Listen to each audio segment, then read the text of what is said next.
할렐루야. 153 저녁기도에 오신 여러분들을 주님의 이름으로 환영하고 축복합니다. 오늘 이 저녁 시간에도 하나님께서 우리 가운데 임재하시고 우리의 간구를 분명히 들어주시는 시간인 줄로 믿습니다. 우리 같이 먼저 이 시간 찬양하기를 소원합니다. 나의 피난처 되신 예수 주님을 의지합니다. 그리고 그 받은 은혜 가운데 우리가 주님께 쓰임받기를 원합니다. 우리 같이 간절히 찬양하도록 하겠습니다.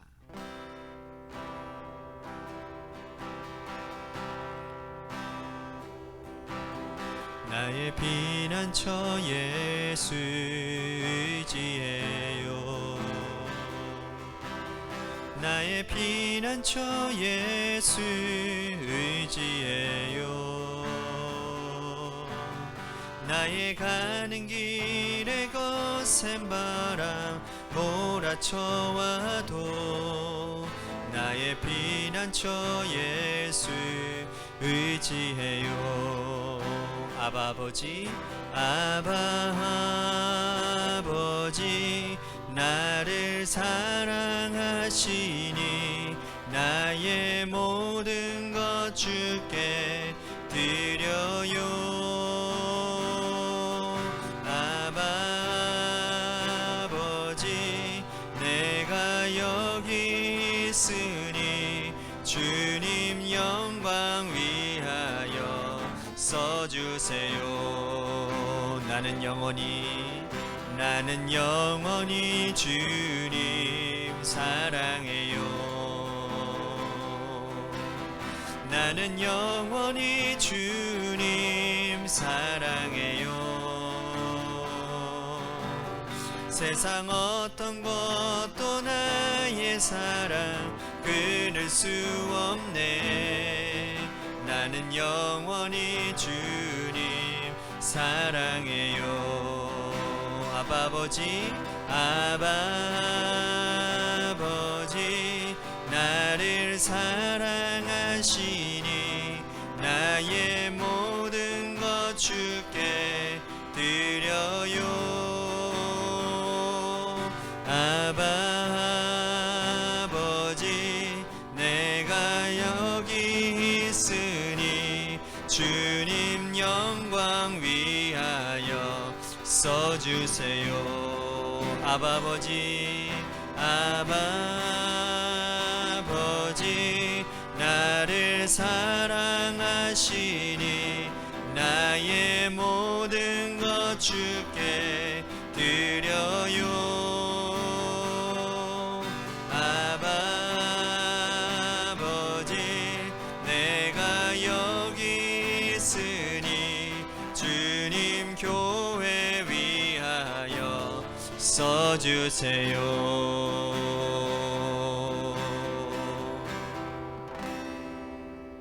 기도하겠습니다. 사랑과 은혜가 풍성하신 주님, 오늘도 우리가 우리들의 삶의 목적이 무엇인지를 분명히 깨달을 수 있는 시간이 되기를 원합니다. 나의 유익과 나의 평안과 나의 문제 해결에만 하나님 우리들이 몰두하며 사는 골머리를 앓으며 사는 인생들이 아니라 어떻게 하면 받은 은혜, 어떻게 하면 받은 사랑을 보답하며 하나님의 영광을 위해 살아갈지를 고민하며 살아가는 우리 모두가 될 수 있도록 하나님 인도해 주옵소서. 오늘 이 저녁 시간에도 우리들이 간구할 때에 하나님께서 귀 기울여 주실 줄로 믿고 담대하게 주님의 보좌 앞에 나가 기도하오니 하나님 우리의 소리를 들어주시고 응답하여 주옵소서. 사랑이 많으신 예수님 이름 받들어 간절히 축복하며 기도하옵나이다. 아멘. 오늘 이 저녁 시간에 하나님이 우리에게 주신 말씀 보도록 합니다. 디모데후서 4장 1절에서 8절 말씀까지 보도록 하겠습니다. 디모데후서 4장 1절에서 8절 말씀입니다. 우리 같이 한 목소리로 다 함께 봉독하겠습니다. 시작. 하나님 앞과 살아있는 자와 죽은 자를 심판하실 그리스도 예수 앞에서 그가 나타나실 것과 그의 나라를 두고 엄히 명하노니 너는 말씀을 전파하라. 때를 얻든지 못 얻든지 항상 힘쓰라. 범사에 오래 참과 가르침으로 경책하며 경계하며 권하라. 때가 이르리니 사람이 바른 교훈을 받지 아니하며 귀가 가려워서 자기의 사욕을 따를 스승을 많이 두고 또 그 귀를 진리에서 돌이켜 허탄한 이야기를 따르리라. 그러나 너는 모든 일에 신중하여 고난을 받으며 전도자의 일을 하며 내 직무를 다하라. 전제와 같이 내가 벌써 부어지고 나의 떠날 시각이 가까웠도다. 나는 선한 싸움을 싸우고 나의 달려갈 길을 마치고 믿음을 지켰으니 이제 후로는 나를 위하여 의의 면류관이 예비되었으므로 주 곧 의로우신 재판장이 그날에 내게 주실 것이며 내게만 아니라 주의 나타나심을 사모하는 모든 자에게도니라. 아멘. 오늘 이 저녁 시간에도 하나님의 은혜를 사모하셔서 이제 나오신 여러분들에게 하나님의 신령한 은혜와 축복이 함께 하시기를 바라겠습니다. 여러분, 소신과 고집, 이 두 단어는요 굉장히 한 끗 차이입니다. 그래서 굉장히 구별하기가 쉽지가 않아요. 그런데 또 어떻게 보면 이 소신과 고집을 구별하는 것은 단순하기도 합니다. 여러분, 세종대왕이 한글을 창제하기로 마음을 먹고 대신들에게 자신의 소신을 뜻을 밝혔을 때 대신들 중에 세종대왕의 뜻에 동의한 사람은 처음에는 거의 아무도 없었다고 합니다. 그들이 반대하는 명분은 명확했습니다. 지금 왕께서 한글을 창제하시게 되면 중국의 마음에 거슬리게 해서 그들과 외교하는데 사사건건 분쟁이 생기고 문제가 생길 것이니 뜻을 거두어 달라는 거였어요. 하지만 세종은 그렇게 할 수가 없었습니다. 백성들을 생각하면 그렇게 막는 대로 그대로 주저앉을 수가 없었던 거죠. 그래서 그는 초지일관 자신의 뜻을 관철했고 결국은 한글을 창제하고 반포하게 됩니다. 그는 하는 모든 일들이 결국은 뭐예요? 소신이었습니다. 이 소신이라는 건 자신의 유익이나 자신의 사적인 이익을 구하지 아니하고 백성 전체를 위한 결정이었기 때문이라는 거예요. 자, 반면에 임진왜란을 자초한 선조는 곳곳에서 전쟁에 대한 위험을 감지하고 있었음에도 불구하고 그는 자기 생각에 빠져 있었습니다. 일본은 결코 조선을 치지 못할 것이라는 자기 확신에 빠져 있었던 것이죠. 결국은 전쟁이 일어났어요. 그는 또 한 번 큰 실수를 합니다. 이순신을 해임하고 그 자리에 원균을 놓는 것이죠. 결국 그가 하는 모든 결정과 행동은 자신의 사사로운 자존심과 자신의 이익만을 위한 결정이었고 국민과 나라를 위한 결정이 아니었다라는 거예요. 그러한 결정은 소신이 아니라 고집이라는 겁니다. 하나님의 백성 그리스도인들도 여러분 이 소신과 고집 사이를 자주 오가는 일이 있다라는 거예요. 하나님의 나라를 위하고 하나님의 교회를 위하고 자신의 사사로운 이익을 구하지 않는 것이 바로 영적인 소신이겠지요. 그런데 사실 우리가 살아가면서 결정하고 발을 딛고 또 자리에 마음을 두고 있는 것을 보면 하나님의 말씀에 근거하지 아니하고 하나님의 나라를 구하지 아니하고 교회 공동체를 위하는 것도 없이 개인적인 사적인 이익과 욕망의 자리를 두고 거기에 마음을 두고 결정할 때가 많이 있다라는 거예요.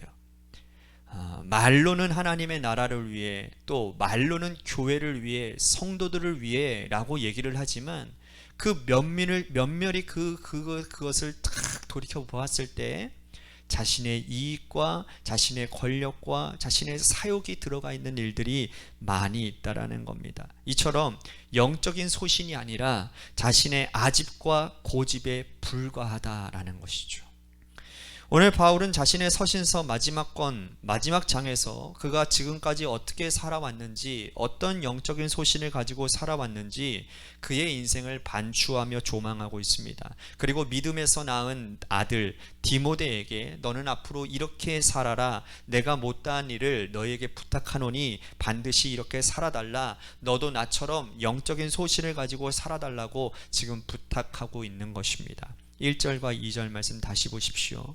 하나님 앞과 살아있는 자와 죽은 자를 심판하실 그리스도 예수 앞에서 그가 나타나실 것과 그 나라를 두고 엄히 명하노니 너는 말씀을 전파하라. 때를 얻든지 못 얻든지 항상 힘쓰라. 범사의 오래 참음과 가르침으로 경책하며 경계하며 권하라. 바울이 엄히 명한다라는 이 표현을 다른 서신서에서는 거의 쓴 적이 없습니다. 그런데 그가 마지막으로 디모데에게 부탁하는 것, 엄히 명한다라고 명령하고 있는 거예요. 그의 명령은 바로 뭡니까? 복음 전파의 명령입니다. 때를 얻든지 못 얻든지 주의 말씀을 열심히 증거하라고 명령하고 있는 것이죠. 이것은 디모데에게 부탁하신 것 동시에 명령이며 동시에 그가 지금까지 어떻게 살아왔는지를, 자신의 영적인 소신을 드러내는 말씀이라는 겁니다.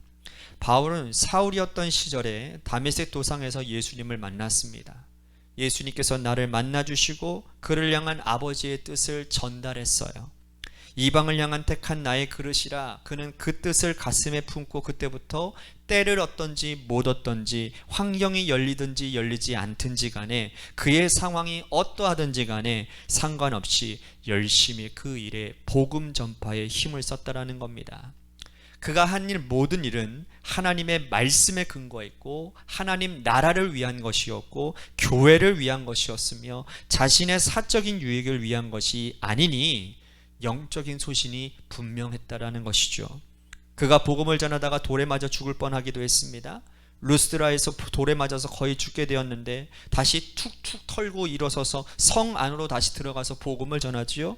에베소서에서도 복음을 전했을 때에 유대인들이 그를 막아서 전하지 못하게 했습니다. 하지만 그는 아랑곳하지 아니하고 두란노 소원을 다시 세우고 그곳에서 밤낮 눈물로 하나님의 말씀을 전하고 오가는 사람들에게 주의 진리의 말씀을 증거했다라는 것이죠.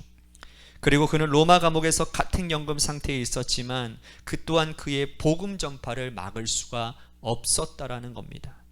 2년 동안이나 모든 사람들을 영접하고 주의 진리의 말씀을 증거했다라는 것이죠.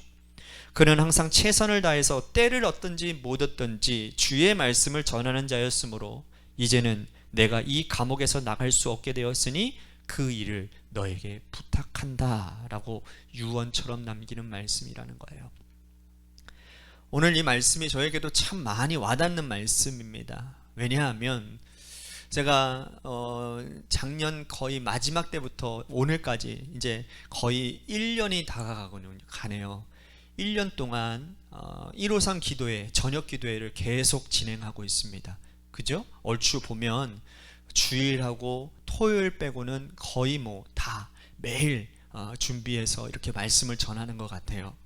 그러니까 보면 이 영상을 보시는 분들은 딱 정해져 있습니다.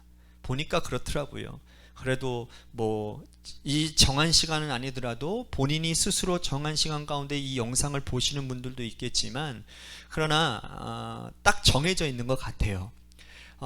만약에 제가 이 영상을 보는 사람들의 인원수를 판단하고 환경을 내가 보았다면 이 말씀 전하는 사역, 이 기도 사역은 아마 도중에 그만뒀을 것입니다. 사실 수많은 유혹도 있었습니다. 이것을 해야 되나 말아야 되나, 또 심지어는 이렇게까지 내가 열심히 준비해서 매일매일 준비해서 이렇게 한다고 해서 알아주는 분들이 있나, 그런 생각할 때가 있었거든요. 그런데요, 오늘 이 말씀이 바로 주님께서 저에게 주시는 말씀이라는 거예요.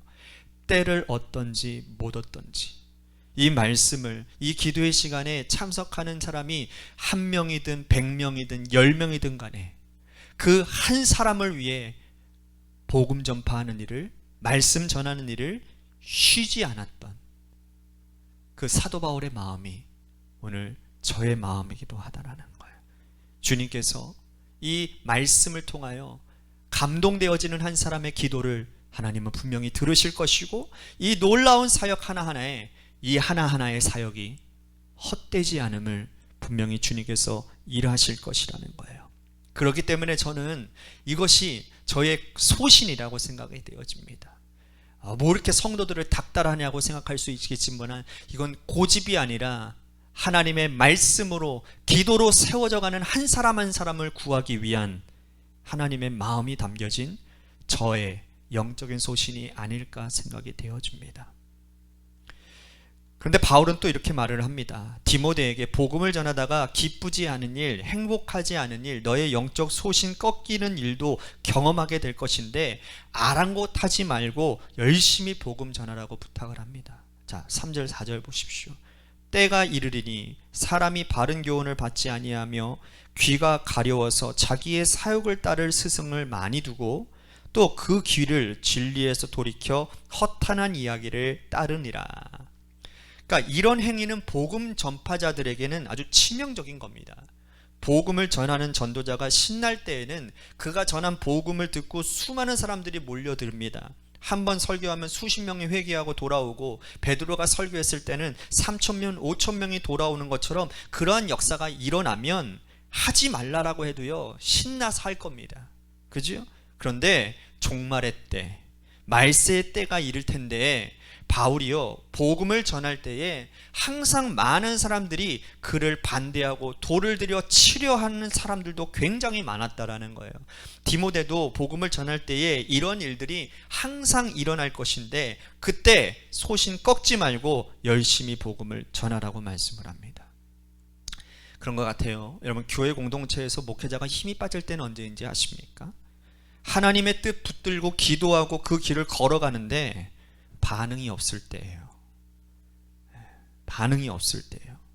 그러나 그럼에도 불구하고 그 길이 올바른 길이고 하나님께서 원하시는 길이라고 하면 그 전도자의 직무를 성실하게 수행하고 감당하라는 주님의 말씀이라는 겁니다. 우리가 전도할 때도 그렇지 않습니까? 우리 교회도 마찬가지 않습니까? 지역사회를 섬기는 일들도 마찬가지지 않습니까?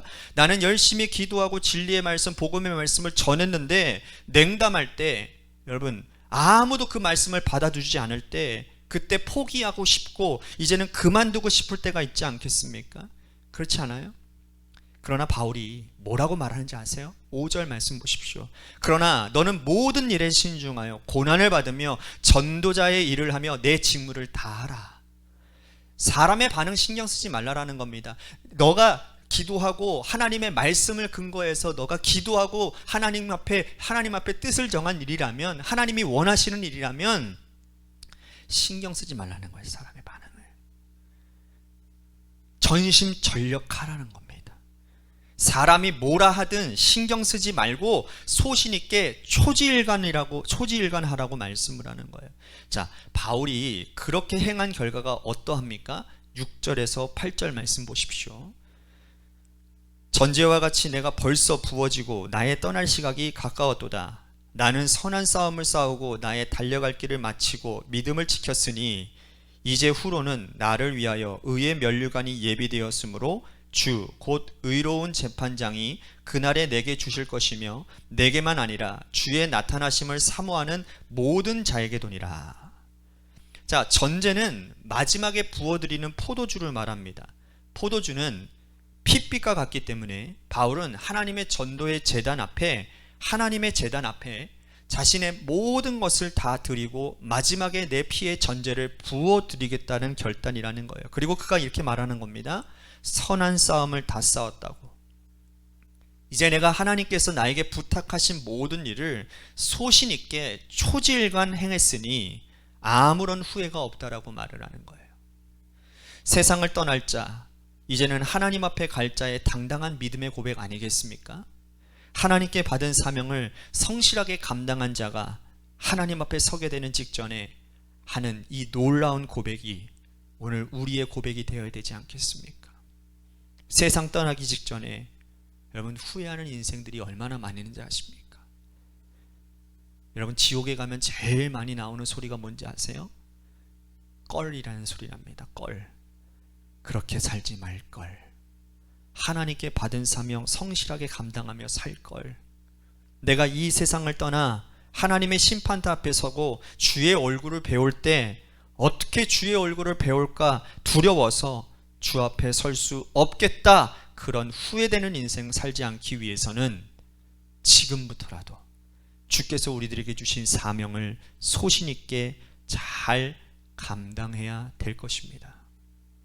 여러 환경이나 주변 여건을 고려하지 말고 하나님이 원하시는, 성도, 사람이 원하는 게 아니라 하나님이 원하시는 사명의 길을 우리가 뚜벅뚜벅 걸어 나가게 될 때, 때를 얻든지 못 얻든지 그 길을 걸어가게 될 때, 끝내 내가 달려갈 길을 마친 후에는 주님의 영광이 보여지고 나의 의로운 면류관이 예비케 되어지는 그 놀라운 환상을 바라보며 우리가 맡겨진 사명들, 지역사회를 살리는 사명들, 전도 사명들, 또한 말씀 예배가 회복되어지는 사명들, 그 일들을 감당하는 우리 모두가 되게 해 주시옵소서라고 오늘 말씀을 생각하며 기도했으면 좋겠습니다.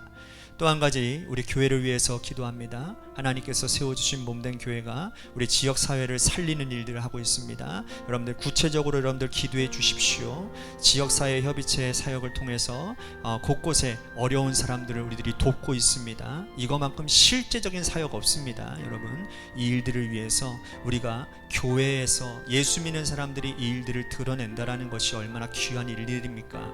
뿐만 아니라 우리들이 복음 전하고 있습니다. 전도 사명 감당하고 있거든요. 이 복음 사명 잘 감당하는 교회 되게 하여 주시옵시고, 또한 우리 교회에 병든 사람들 많이 있습니다. 우리 정춘호 권사님 남편분을 위해서 기도해 주시고, 또한 김순환 권사님과 또한 우리 박경혜 권사님, 김무중 권사님을 위해서도 이 시간 기도해 주시기를 바랍니다. 마지막으로 여러분들의 삶의 자리와 여러분들의 자녀들을 위해서 기도하시다가 돌아가시기를 바랍니다. 우리 노래 끝날 때까지 함께 기도하도록 하겠습니다. 기도하시겠습니다.